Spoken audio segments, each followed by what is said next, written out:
2023년 8월 23일 국제법무팀에서 미국 진출을 위한 E2 주재원 비자 신청에 대해서 설명을 드리려고 합니다. 국제법무팀에 이제 있는 케이스들 중에 E2 비자가 상대적으로 이제 미국 비자 중에는 가장 많은데, 그 중에는 이제 E2 투자자 비자, E2 인베스터 비자라고 하죠. 이제 본인의 사업을 위해서 투자하는 경우 E2 인베스터 비자라고 하는데, 상대적으로 E2 기업으로 진출을 하는 경우에 주재원 비자를 받는 경우들이 있습니다. E2 인플로이 비자라고 하는데, 이러한 경우들은 이제 미국의 이제 자회사를 설립을 해서, 이제 한국 기업의 미국 자회사를 설립을 해서 E2 주재원으로 진출시키는 그런 비자용으로 쓸 수 있는 그런 내용입니다. 설명을 더 드리겠습니다. 네, 화면 보시면 미국 이민법에 따르면 E2 비자 신청할 때 이제 파견될 주재원은 반드시 현재 미국과 E2 비자 협정에 체결된 대한민국 국적자여야 하는 그런 내용들이 있습니다. 그래서 파견될 주재원이 근무할 미국 회사는 한국 본사나 한국 국적을 가진 자가 최소한 50% 이상의 소유권을 가지고 있어야 된다는 그런 기준들이 있고요.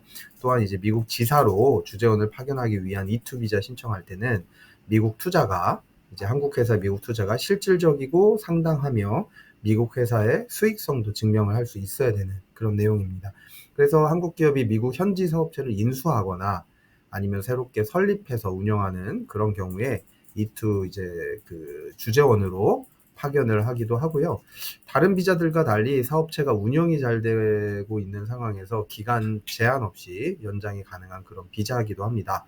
E2 비자는 영주권이 아닌 비이민 비자이긴 한데, 거의 이제 영구적으로 제한 없이 연장이 가능하기 때문에 영주권 대체 비자로도 많이 쓰이고 있고요.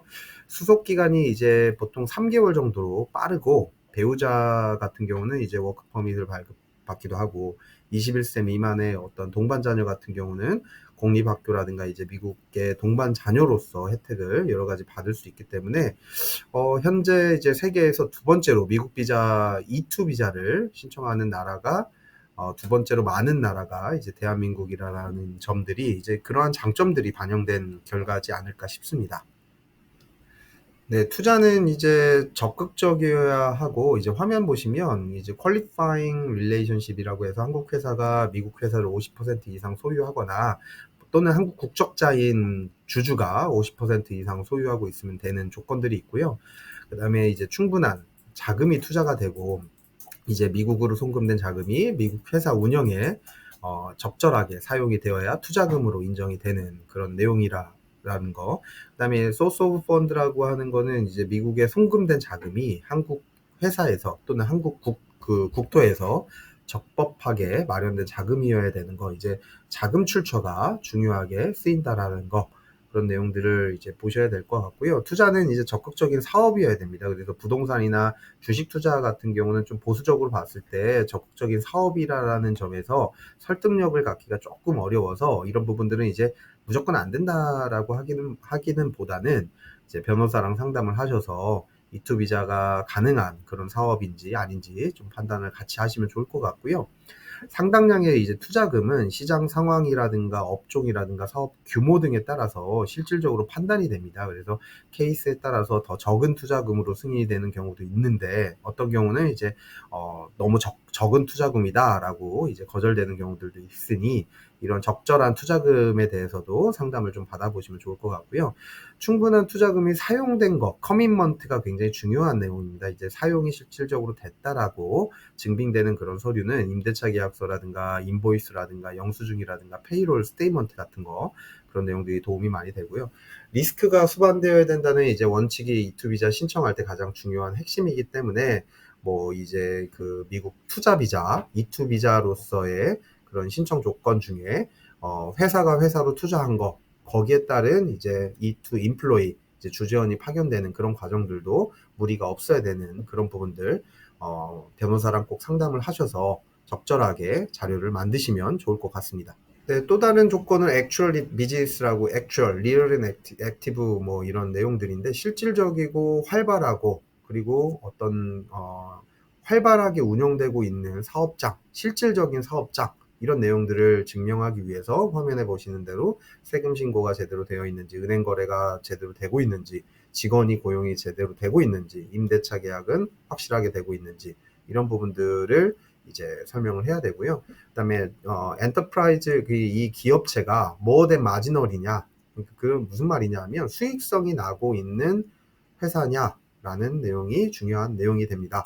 그래서 미국 회사가 수익성이 나고 있는 회사라는 거는 이제 보통 이제 비즈니스 플랜, 사업 계획만으로는 좀 불충분한 경우들도 있고요. 실제로 이 회사가 창출되고 있는 그런 수익성을 보여주는 자료가 뭘까요? 이제 세금 신고 자료라든가 아니면 이제 뭐 앞으로의 매출 규모, 자산 규모, 부채 규모, 그다음에 오퍼레이팅 인컴 같이 이제 운영되고 있는 어떤 실질적인 수익에 대한 정보를 제출하는 그런 부분들이라고 보시면 될 것 같습니다.